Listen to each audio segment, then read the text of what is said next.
Bollywood horror movies are a joke right now. Recently release हुई Hindi horror movies की तरफ हम अगर नजर डालें तो उनको देखकर डर नहीं बल्कि हंसी ज्यादा आती है। एक टाइम पर जिन हॉरर मूवीज के कारण बॉलीवुड जानी जाती थी, आज वही उसके लिए एक डिसअपॉइंटमेंट बन चुकी है। दूसरी तरफ 26 साल के एक यूट्यूबर ने हॉलीवुड में पहली बार अपनी मूवी डायरेक्ट की। इसका बजट था लगभग $1 मिलियन यानी कि इंडियन करेंसी में लगभग 8.3 करोड़ रुपीस। इस मूवी ने रिलीज के बाद $108 मिलियन यानी कि लगभग 900 करोड़ रुपए बना लिए। अब तक तो 1000 करोड़ क्रॉस भी कर लिया होगा। मूवी का नाम है ऑब्सेशन, हॉरर का असली नंगा नाच। यहाँ पर कोई टिपिकल भूत, आत्मा या फिर भूतिया हवेली को दिखाया ही नहीं गया। बस 4 ही मेन कैरेक्टर्स होते हैं जिनको ऑल आउट द मूवी दिखाया जाता है एंड एक घर के अराउंड ही पूरी कहानी टेक प्लेस करती है। बट उसमें ही कहानी इतनी ज्यादा डार्क चली जाती है कि तुम्हें अंदर से वो डर, वो कपकपाहट महसूस होती है। एंड वहीं पर हमारा बॉलीवुड 120-150 करोड़ फूक कर हॉरर के नाम पर ऐसी मूवीज बना रही है जहां पर भूत से ज्यादा डर हीरो की ओवर एक्टिंग से लगती है। तो ये प्रॉब्लम आखिर शुरू कहां से होती है? हॉरर मूवीज ने बॉलीवुड ने प्रॉपर हिट्स डिलीवर करना स्टार्ट किया 1960s के टाइम से। यहाँ पर हमें वो कौन थी 20 साल बाद या फिर गुमनाम जैसी कल्ट क्लासिक मूवीज देखने को मिलती है। फिर आता है 1980s का मोस्ट फेमस रैमसे ब्रदर्स का दौर, जहां पर बी ग्रेड मूवीज को हॉरर के साथ मिक्स करके एक नया ही जॉनरा बना दिया गया। यहाँ पर यूजुअली एक हवेली या फिर मैंशन टाइप होती थी जिसमें भूतों को मेकअप के जरिए क्रिएट किया जाता था, जिसमें से वो आइकॉनिक मूवीज लाइक पुराना मंदिर या फिर वीराना तो तुम्हें याद ही होगा। वैसे ही हॉरर मूवीज अपनी यूजुअल पेसिंग पे चल तो रही थी, बट उसके बाद चीजें चेंज होना स्टार्ट होती है भूल भुलैया के आने के बाद। बॉक्स ऑफिस पे भूल भुलैया के इंसेन सक्सेस के बाद बॉलीवुड का हॉरर कॉमेडी की तरफ झुकाव हमें साफ दिखता है, क्योंकि इसके बाद मैडॉक ने 2018 में अपनी स्त्री मूवी लाई जो बॉक्स ऑफिस में इंसेनली सक्सेसफुल हुई। अब इनको लग गया कि भूत वाले हॉरर एंगल के साथ अगर मूवी में एक कॉमिक रिलीफ के लिए हीरो को भी डाल दिया जाए तो वो एक अच्छा कॉम्बिनेशन क्रिएट करता है। एंड एक वायरल आइटम सॉन्ग भी होना चाहिए ताकि मूवी की पब्लिसिटी और भी स्ट्रॉन्ग हो सके। फिर क्या, बॉलीवुड ने इस टेम्पलेट को अपना फॉर्मूला बना लिया एक के बाद एक हॉरर मूवीज बनाने के लिए, जहां पर हम रीसेंट एग्जांपल्स में मैडॉक के ही 2024 की मुंजा मूवी को देख सकते हैं। मूवी ने बॉक्स ऑफिस पर 132 करोड़ की कमाई की and as a comedy movie वो ठीक ठाक थी,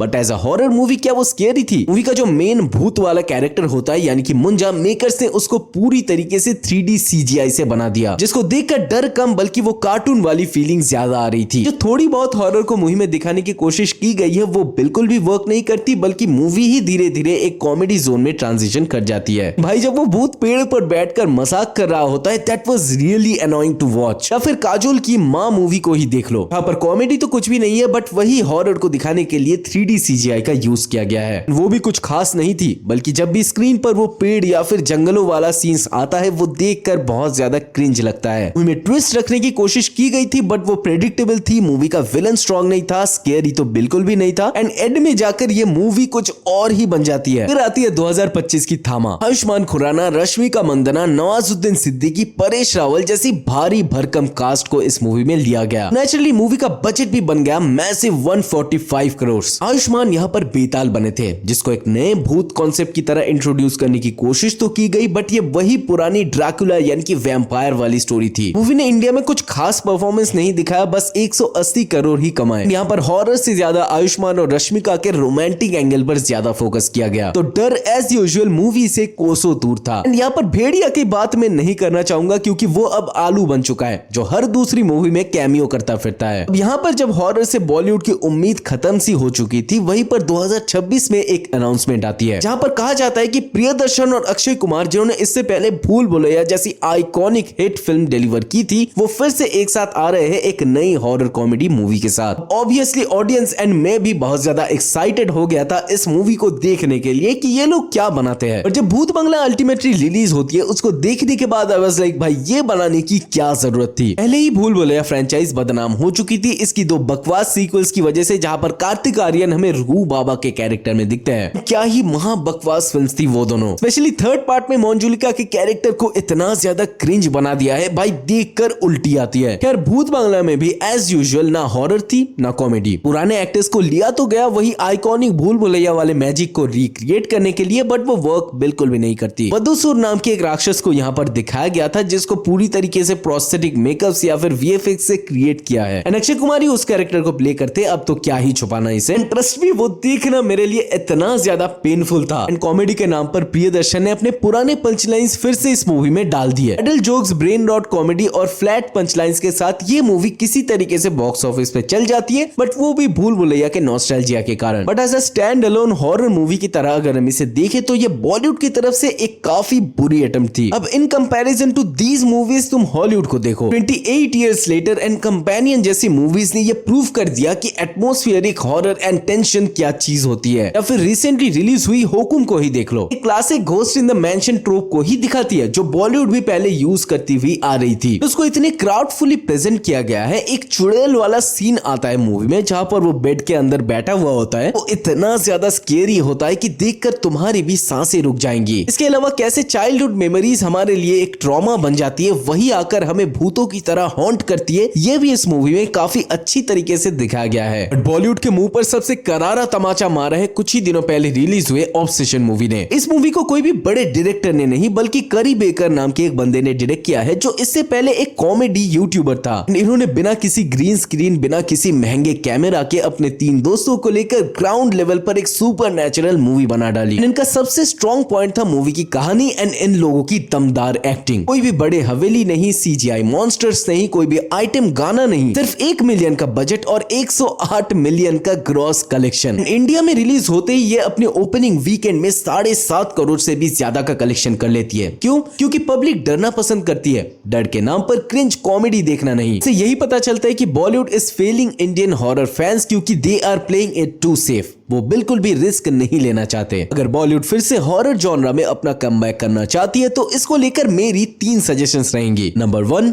किल द कॉमेडी। हर एक हॉरर मूवी को हॉरर कॉमेडी मूवी बनाना बंद करो। हमें चाहिए pure dark spine chilling horror like Tumbbad. Tumbbad ने यह प्रूव कर दिया कि बावजूद कम बजट के इंडियन माइथोलॉजी में इतने सारे हॉरर स्टोरीज होती है जिनको लेकर एक डरावनी मूवी बनाई जा सकती है। आज भी तुम्बाड़ का नाम लेते ही लोगों के मन में इंस्टेंटली हस्तर का चेहरा आ जाता है, क्योंकि वो कैरेक्टर ही इतना ज्यादा डरावना था। एंड वो दादी तो तुम्हें याद ही होंगी। And I am really happy क्योंकि तुम्बाड़ का भी अब सीक्वल आने वाला है जहां पर नवाजुद्दीन सिद्दीकी हमें लीड रोल में दिखेंगे। Point number 2, hire passionate storytellers not big stars. देखो ऑब्सेशन इसीलिए चल गई क्योंकि डायरेक्टर का विजन क्लियर था। उसके पास एक तगड़ी कहानी थी, अच्छी स्क्रिप्ट थी एंड नॉन एक्टर्स होने के कारण मूवी का बजट भी उतना ज्यादा ऊपर नहीं गया। यहीं पर अगर कोई ए लिस्टर एक्टर को लिया जाता या फिर किसी बड़े प्रोडक्शन हाउस के साथ कोलैब किया जाता तो मूवी की कहानी आधे से ज्यादा तो चेंज ही कर दी जाती। इवन मूवी का most of the budget stars के फीस देने में ही चली जाती। इसीलिए मूवी की कहानी पर फोकस करना और भी ज्यादा जरूरी बन जाता है। अगर कहानी अच्छी है